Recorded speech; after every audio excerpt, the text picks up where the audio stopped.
Hello and welcome to Mediumship Matters with me, Hannah McIntyre. It's Friday. Yay! Season 3, episode 19. God, we're banging through them, aren't we? And today we are doing, of course, a Mediumship Mini.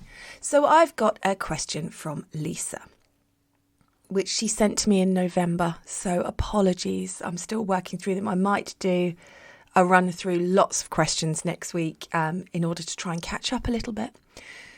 Hello, Hannah. Love your podcasts. You do get me through my tricky journey. Good. I have a question, please. As you may remember from our session last week, I am not brave. I am brave for a day or two and then revert backwards. I'm really annoying myself with this, and I can't imagine how the sitters feel when I keep rearranging them due to my nerves. How do I keep on being brave every day? And then you've got another question which I'll come back to, because if I try and answer both at once, then it doesn't take a lot for me to just wander off down some side street and we never get to where I was trying to get us to in the first place. So I think you have to accept, first of all, that the bravery is always going to be required. And I know that sounds like a stupid thing to say, and I'm sure you've heard me say stuff like this before, but it really is this funny idea that we have that somehow it's going to get easier. Now, it does get easier in the sense that the more you push through your fears, the more you step up to do this work with spirit, the more you trust in your own abilities to communicate with spirit. I remember when my fear kept getting the better of me, and someone gave me a reading in a practice group and said, spirit are disappointed that you don't have trust in them. And I was mortified. I felt really ashamed about it. But it wasn't that I didn't trust spirit. It was that I didn't trust my ability to hear spirit. And so, first of all, there's no judgment from the spirit world. They understand the process that we have to go through as mediums. At the beginning of January, I started my beginners group, my 2023 beginners group for evidential mediumship. And they are all starting to understand what I meant when I said mediumship should be the easiest thing in the world, but it's in fact the hardest. Because it does feel like you could be making it up. You do doubt your own abilities. You do push yourself down funny paths of, do I want to do this for the right reasons? Am I good enough? Does spirit think I'm a good enough person? Does the person in front of me think I'm good enough? Etc., etc. And yeah, that is a challenge. Now, you accept, first of all, that it's not going to go anywhere. So then your work is about how much you're going to allow it to be in the driving seat. So you may have heard me mention this before, but in my mind, for some reason, I can always see who is in charge of my decision-making process and my energetic process I always see a really, really long car on like an American desert, like the outskirts of Vegas kind of road with nothing else around, mountains in the distance, desert everywhere. And I look at where I am in the car, and sometimes my spiritual self my true self is driving the car. And every now and again I look over and I realise I'm in the passenger seat, and the person that's driving my car is my evil twin, who I have named Celeste.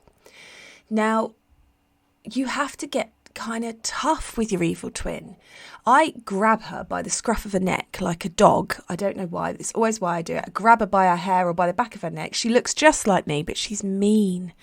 And I pull her around the car and I chuck her in the boot and I slam the boot shut.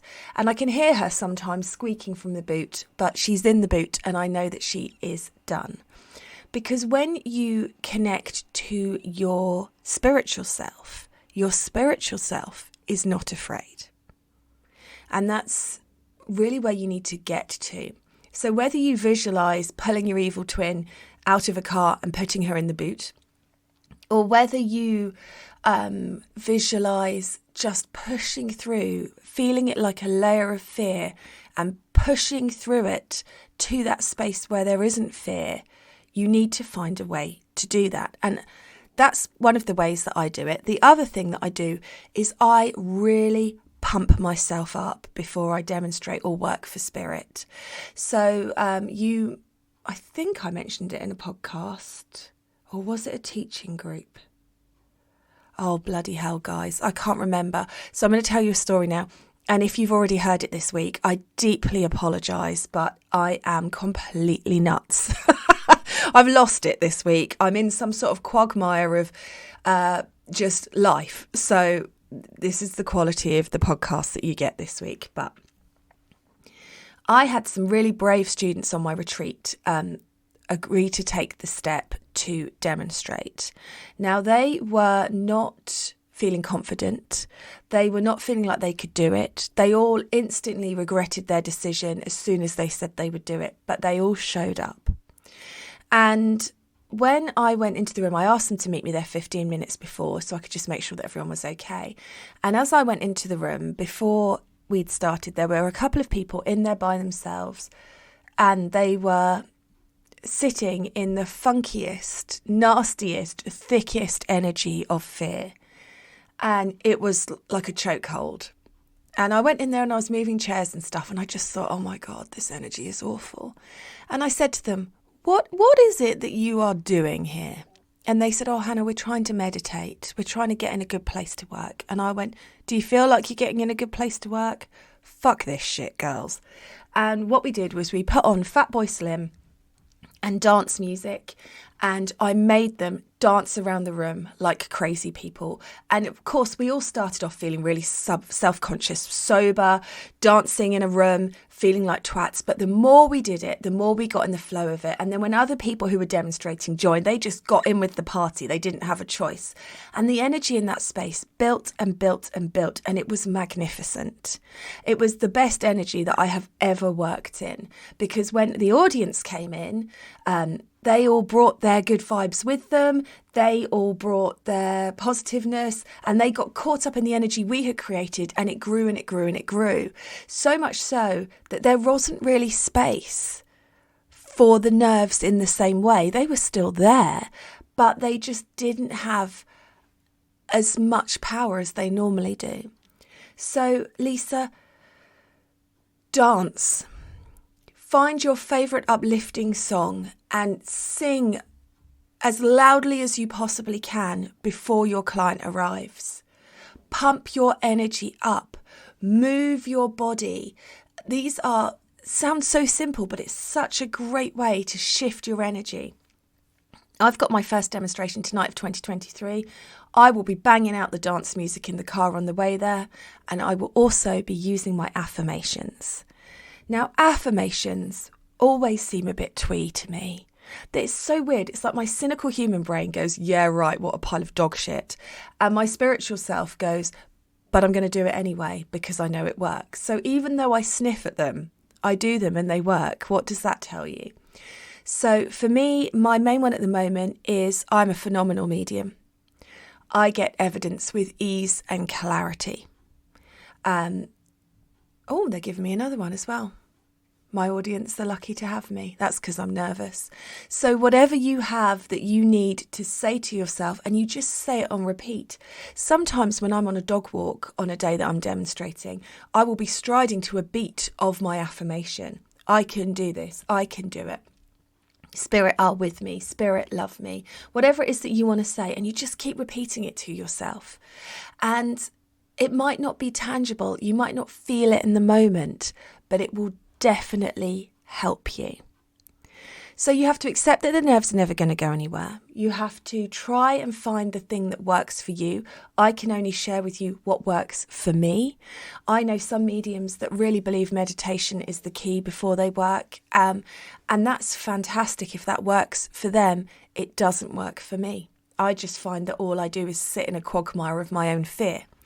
And you have to find that sweet spot of what works for you. But, and this is key, you've got to be firm with yourself. Like I'm bricking it about tonight. I'm excited to, but I'm bricking it. And it's too late now. And that's what you need to get into that space of. don't allow yourself to cancel clients. Just don't. It's not even part of your reality, Lisa, that is an option unless you are unwell. Don't engage in that energy, because as soon as you've opened that door, you've given yourself an out. And in giving yourself an out, it's easy to take it. It's like when I used to be in that running group and there was a lady we were trying to encourage to run. If you just didn't offer her an opportunity to walk, she would run further than she thought she was possible. If you got somebody that was kind-hearted and could see her struggling and they said, do you want to have a little walk for a bit with me? She would always take that option. And so it's the same thing. It's about not allowing yourself that escape route, which is hard. But you'll be so pleased when you've done it a few times, Lisa. You'll be so pleased with yourself. So remember that you choose it. Spirit are never going to take it away. They're never going to suddenly just make your nerves go. You could waste 2 years like I did waiting for that, or you could just crack on with it. If you know that it's there and you know it's not going anywhere, and you know that it still affects me, it still affects many of the mediums that I interview on my podcast, then that means you have no choice but to face it. And in that inexcusable, irrevocable, immovable force, you have to learn to push through. Now, your next question. How do I put the work in going forward? Nothing decent around here to take part in group-wise, like Zoom, but also like the energy in a room. I do sit in the power, but how else can I put the work into my connection becoming so much less of a struggle? I actually think, Lisa, my lovely, that there comes a point where you just kind of have to do the work. And I feel that that is where you are at. I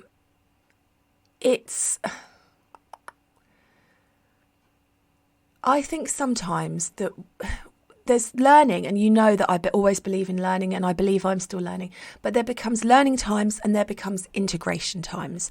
There becomes times when we have to just do the work and settle in and integrate the lessons that we've had, the learnings that we've had, and also not actively try to integrate anything, but just do the work.